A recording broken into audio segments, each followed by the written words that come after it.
La Rochelle has long been one of the more popular Sacred Stones characters. With her larger-than-life personality, hilarious supports, a decent amount of story relevance, and some downright iconic lines, it's not really a surprise that people are so drawn to her as a character.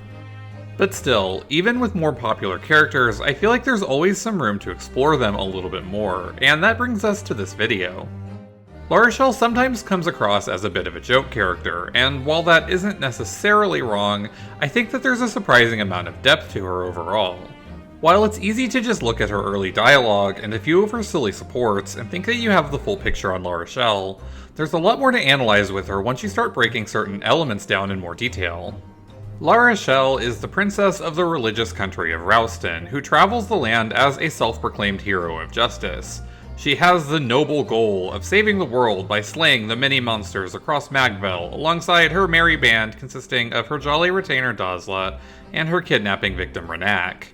She's energetic, bubbly, outgoing, confident, a little arrogant, and if I'm being totally honest with myself, kind of a hypocrite at times. She tends to justify pretty much anything that she does by claiming that it's done in the name of righteousness, even when it's something morally questionable. She also has a tendency to romanticize things to pretty comical degrees. La Rochelle has a rather pronounced naive streak, even interpreting certain turns of phrase literally, a trait that she amusingly shares with Dazla. Her personality can tend to be a little bit too much for a lot of characters to handle, particularly Rennac, who spends most of the game trying to find ways to escape from her. While she claims to be fighting to save the world, it is admittedly sometimes hard to tell if she's actually trying to protect people or if she's just in it for the fame. La Rochelle is first met early in the game when she sees Erica's party fighting monsters. Though her plan is to charge down the nearby cliff and likely face a gruesome death, Rennac points out that going around would be a little less deadly. By the time the gang arrives, the fighting has ended and La Rochelle leaves, disappointed that she was not able to slay any monsters, all while keeping her identity as a princess a pretty poorly kept secret. She makes her grand return to the story in Chapter 11 on both the Erica and Ephraim routes. On both sides, she charges into battle to fight off monsters and quickly finds herself in need of rescue. Out of the gate, there are two pretty great ludonarrative connections that sell La Rochelle's character rather perfectly. First, on both sides, she jumps into the action and almost immediately finds herself in severe danger and will often just die unless the player quickly intervenes. This ties back in rather nicely with her debut, where she was close to charging off a cliff, and it really sells her overall recklessness as a character. But more amusingly than that, she joins as a level 3 unpromoted unit on both routes, while Dazla and eventually Rennac are both promoted already. I honestly really love this little detail because it immediately tells the player that, despite La Rochelle being the leader and most zealous member of her little gang, the other two are the ones doing all of the actual fighting and getting all of the EXP, while she likely just stands around and takes all of the glory. I mean, it does make her absolutely terrible and nigh unusable for any serious run, but it's an amusing detail nonetheless. Regardless, on both sides, La Rochelle learns of the twins' quest and quickly decides that their cause is noble enough for her to join. She accompanies the army from then on, and unlike most non-Lord characters, she maintains a pretty consistent story presence through most of the rest of the game, but we'll get into that more in a little bit. Most of La Rochelle's supports are unsurprisingly pretty comedic in nature. She gets into a competition over which nation is the best with Inez. She gets into a gambling contest with Joshua. She plots out her rise to fame with Dazla, and she radically misinterprets Ephraim's intentions when he comes to her for healing. While many of these supports are pretty obviously outwardly comedic, they do still offer some solid insight into her personality. Though La Rochelle loves to talk about her noble cause in exterminating monsters, it is hard to deny that she seems to be more interested in the fame and glory of it all over actually helping people at times. I mean, her entire support chain with Dazla sees her upset that common people aren't recognizing her yet. The two scheme to come up with a fittingly heroic title for her and have Dazla spread it among the people, which kind of works. Meanwhile, she's quick to denounce things like gambling for fun and the raw trauma of seeing Ephraim's bare shoulder, but it's rather obvious that she ultimately enjoys both quite a bit. She's openly flustered after seeing Ephraim's exposed body, and quickly becomes totally addicted to gambling, especially as she trounces Joshua's sorry ass at it. It's easy to call her a hypocrite for decrying these things while partaking in them, but, well, okay, yeah, you'd be totally right about that, but there are still really funny support chains anyway. So, if you've listened to the video thus far, you probably have the impression that La Rochelle is a pure comic relief character. And you'd be like 80% right about that. Most of her supports really do just boil down to her getting into wacky shenanigans, which I'll admit to finding totally hilarious. But like with characters like Sarah in particular before her, there's a really firm thread of depth to her that I think makes her worth taking a closer look at, and there are several overtly positive attributes to her character that aren't immediately apparent at first glance. If there's one element that firmly highlights La Rochelle's positive side, it's her friendship with Erica. I mean, granted, part of their support chain does see her totally forgetting that the two had planned to meet to discuss battle strategies, but beyond that, I feel like this particular friendship casts her in a significantly more sympathetic light than most of her others, and it really helps to round her out as a character. While she often comes across as lazy, and likely didn't do much of the fighting during her journey, there is something to be said out of the gate for Erica running into her while she's training during the support chain. I mean, okay, she's probably not going to be killing too many monsters with her staff, given how, staves work in GBA Emblem, but the point remains that she really does train and tries to improve herself. She even does it in private, which to me proves her dedication to her cause and kind of helps to demonstrate that she truly does have a vision for the world that she's prepared to fight for. But more than that, I just appreciate that La Rochelle makes such a sincere connection with Erica as they bond. She only divulges her backstory about her parents' deaths in this support, and she uses that to connect quite genuinely with Erica, who similarly lost her father early on in the game. Despite starting on kind of rocky footing, the two develop a genuine friendship, with La Rochelle offering her new friend an expensive ruby as a sign of her sincerity, while the two ultimately agree to do their best to survive the war and spend time together as friends once it's over. This friendship actually even extends into the main story a bit, at least on Erica's route, as they get a few unique scenes together late in the story, which I'll go into a bit more detail on later.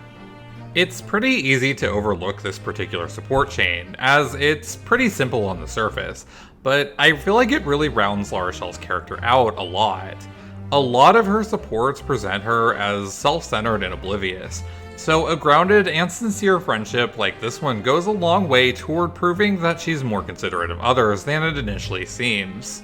But moreover, this support chain provides a critical aspect of her backstory, namely that La Rochelle lost her parents at a young age. Given that Ralston is located rather close to the Darkling Woods, monster attacks were common there, and her parents stepped up in order to defend the people, ultimately leading to their demise when La Rochelle was still an infant. If you watched my Sarah video, or if you're just familiar with both characters, you might think that I'm about to argue that the two characters are virtually the same.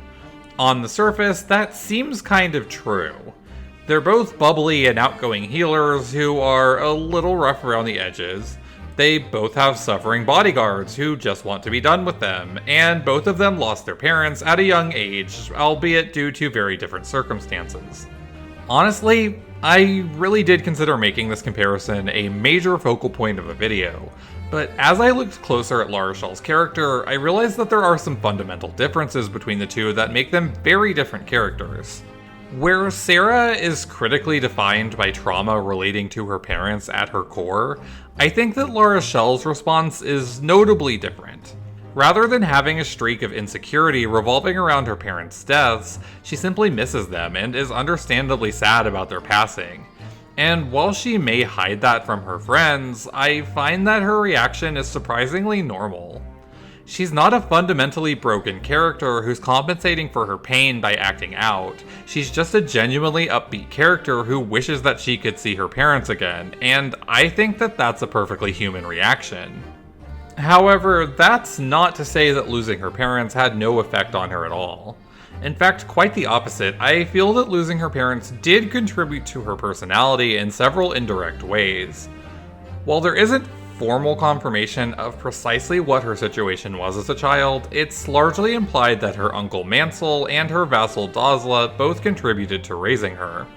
While her uncle seems to be her formal guardian, it's implied that Dazla took on a far more direct role in taking care of her, or at least that's the impression that I got from reading through supports. While that's great, and I love Dazla, well, let me be blunt, I don't think that he's a great parental figure for, anyone, ever.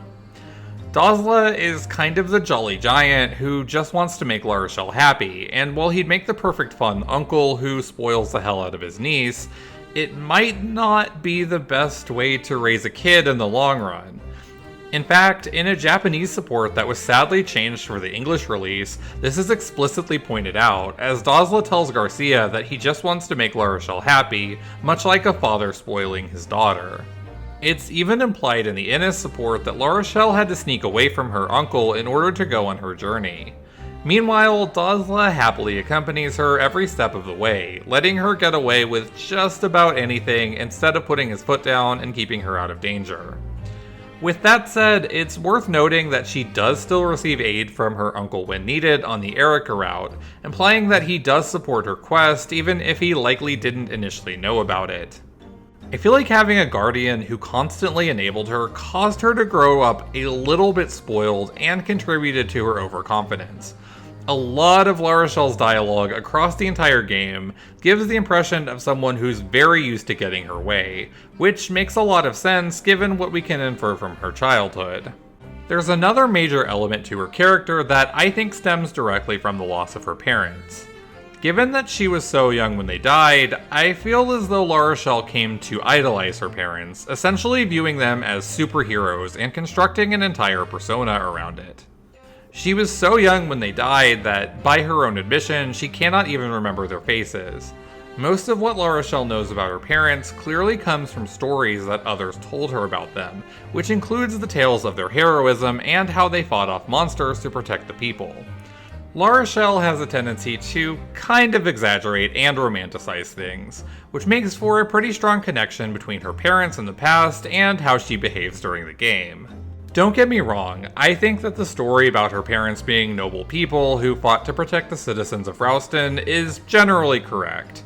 However, I feel that La Rochelle has taken that and exaggerated it to construct her own superhero persona with it. Rather than continuing their legacy by simply protecting the citizens of Ralston from attacks, she heavily exaggerated it and became the roaming superhero with her band of sidekicks. Little side note though, it's actually mentioned in the Erica route that her quest was inspired by a court troubadour named Saga. I really wanted to talk about this character more and discuss specifics of how they might have influenced La Rochelle's behavior as well, but I scoured the entire script of Sacred Stones and I couldn't find a single other reference to them anywhere in the game. I don't think that this detail necessarily refutes my point, as I still read La Rochelle as primarily being inspired by her parents, but I did want to at least mention Saga and the stories that La Rochelle heard from them as well, whoever the hell they are. Regardless, this tendency to exaggerate and romanticize things ties in pretty closely with a less pronounced element of her personality, namely that she is rather naive and has a somewhat two-dimensional view of the world, often viewing it like it's a story. She seems to value outward appearances above all else, often fretting over how she comes across to others and actively trying to maintain her image. She is very openly taken aback by the concept of being seen as weak in her supports with Erica, even over something as understandable as being lonely following the loss of her parents, and she never mentions her parents to anyone else in the game. Even Dazla claims that La Rochelle has no worries, which we can see to be false in that same support chain, but it does imply that she doesn't show much vulnerability even to someone who is seemingly basically a father to her. Meanwhile, much of her quest to slay monsters openly ties in with her desire for fame and recognition, as she actively ponders over how history will remember her for her deeds. She's also fiercely proud of Ralston and its image, which leads her to get into a rather heated contest over it with Innes. Being the princess of a theocracy, a country structured based upon its religion, seems to tie in with the image that she seeks to project to others as well. She sees things like gambling and seeing a man's exposed shoulder as wrong because she feels that holy women should not indulge in such things, even though she quite clearly enjoys both. She similarly sees dancing with Rennac as inherently incomprehensible because she is a princess and he is a commoner. Titles and rank seem to hold a lot of sway on La Rochelle's view of the world, as she wishes to maintain her image as a holy woman, a princess, and a superhero, all at the same time, even when doing so runs counter to her own desires. She hates for people to perceive her as weak, she wishes for fame and validation from common people, and she wants others to see Ralston as the best country in Magville. It strikes me as a somewhat shallow view of the world, based far more around arbitrary titles, outward appearances, and validation from others than anything else. I personally attribute a lot of this mentality to La Rochelle's love of stories, as alluded to earlier. Much of her quest was inspired by stories that she heard about her parents and the tales that she heard from Saga. She romanticizes much of the world, with the characters in her life playing the roles that they're supposed to, and her desire for fame similarly follows from that. She wants her place in this tale of knights and nobility as the gallant hero and the symbol of purity who valiantly came to the aid of others, even if it isn't necessarily totally true at times. Even though it's easy to write La Rochelle off for her literal lack of experience and just view her as a silly character playing at being a superhero for selfish reasons like fame, I feel like there's something really important to call attention to that adds a lot to her character. Sure, she may not be doing too much of the fighting herself, and some of her motivations might not be the most pure, but she really did get out there and start up a monster hunting group. She could have just sat around Ralston's castle, content with a life that I'm pretty confident was luxurious and sheltered. But instead, she left it and got out into the field, risking her life for something that really does help people. Even prior to her recruitment in Ephraim's route, she shows up and warns him about the potential danger of the nearby ghost ship, and she does plan to do something about it to help people travel again, even if she was probably totally doomed by herself against all of that. It's demonstrated quite clearly that she truly hates the monsters that took her parents from her, and she really does want to honor her parents' legacy by slaying evil and continuing their fight. I can't deny that fame is a pretty major factor in why she's doing what she's doing, but I still think that there's a pretty firm thread of altruism there that's worth explicitly calling attention to. In fact, that's kind of a running thread through a lot of La Rochelle's character. There's a lot to critique about her, generally elements that are played for comedy, but I feel like those aspects hide a lot of positive attributes. Like, let's double back to the Joshua support, where she became addicted to gambling. Sure, that's funny and all, but she really did pick up a new skill and immediately master it, even beating someone who was actively cheating at his own game, albeit a game of luck. Dosla mentions that La Rochelle thinks that the world will turn out the way she wants it to, and even Rennac reluctantly agrees that her ability to make things happen is genuinely impressive. While her assertiveness may come across as silly or even annoying, there's something to be said for someone with a real vision of the world, and her ability to win people over to her side shows her rock-solid willpower. She knows what she wants the world to be and has the will to fight for it, not letting trivial things like monsters or gravity stop her. There's one particular character dynamic that I want to take a closer look at when it comes to La Rochelle, and that's her relationship with Rennac. Well, you might take a look at their relationship and assume that it's basically Sarah and Urk again, as in an exhausted and cynical bodyguard who's totally unable to handle his client's boisterous personality. There's something to be said for how the two are written thematically, and I feel like it's a character dynamic that really emphasizes a lot of La Rochelle's more pronounced traits, both positive and negative, as he makes an excellent foil for her. As mentioned previously, La Rochelle is bubbly and has her head in the clouds as a perpetual dreamer. For better or worse, she really does want to change the world through her monster-slaying quest and make her mark on history. However, Rennac is a far more grounded, world-weary, and cynical character. He cares little for dreams, and his primary goal in life is simply to make money by any means necessary. One is an optimistic idealist, the other is a cynical realist. This fundamental clash of ideals presents itself a few different times across the game.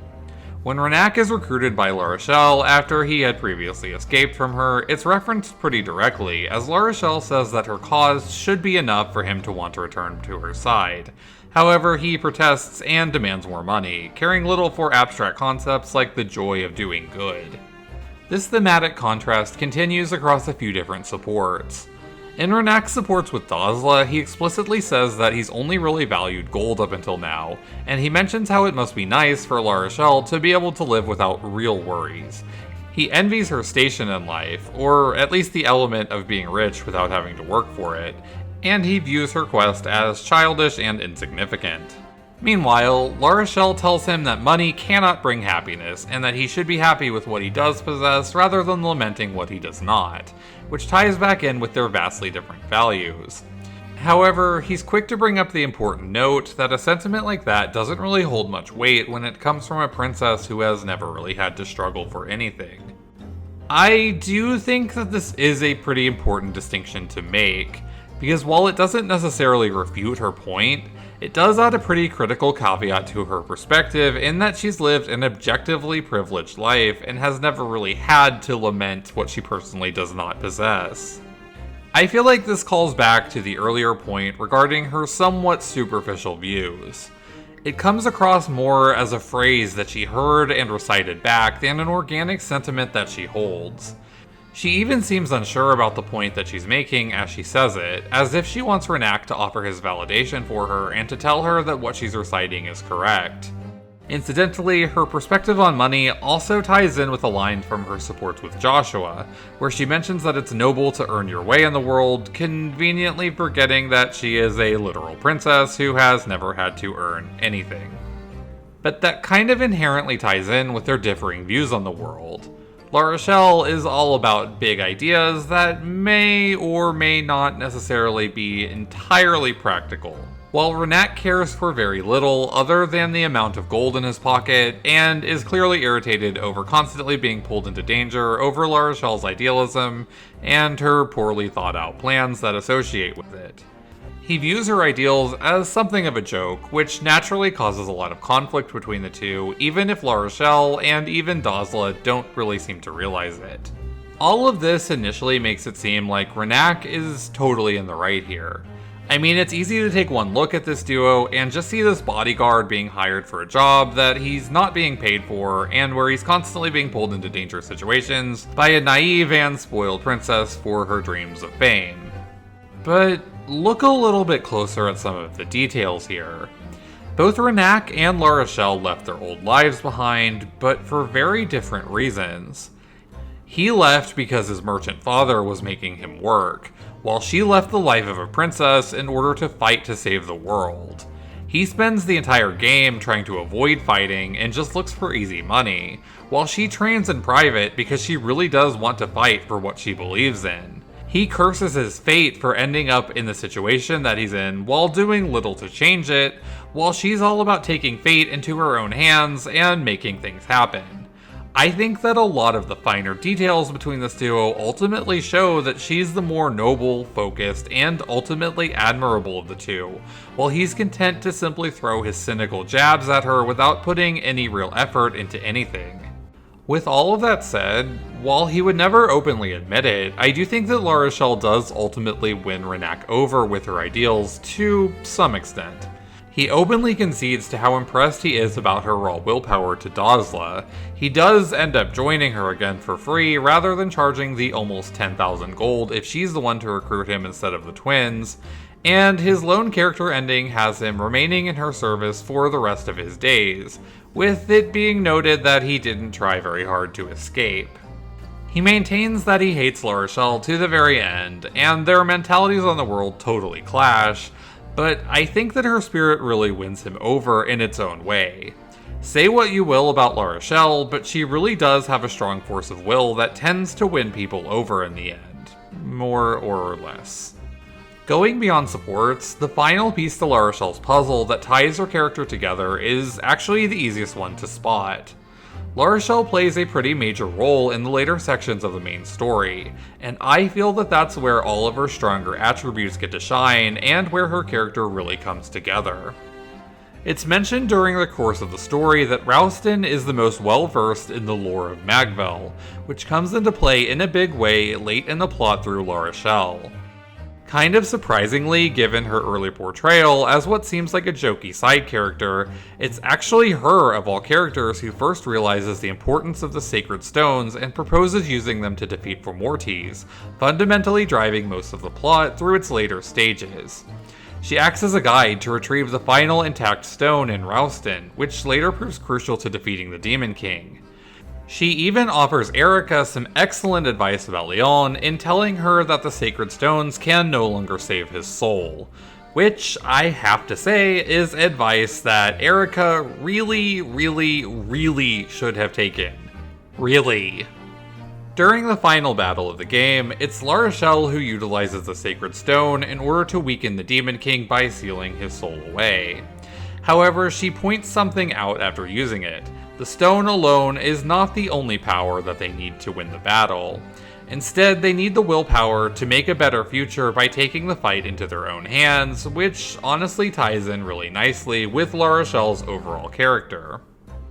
So much of her character is focused around having the will to fight for a better future, so I really love that it comes up in the main story at such a massive moment against the final boss of the entire game. She's often seen as kind of delusional for embarking on this quest to change the world, but she really does it in the end. Not only by slaying monsters with her merry band, but also by playing a critical role in stopping the end of the world through both her intimate knowledge of history and religion and through her raw willpower to keep fighting even during the game's bleakest moments.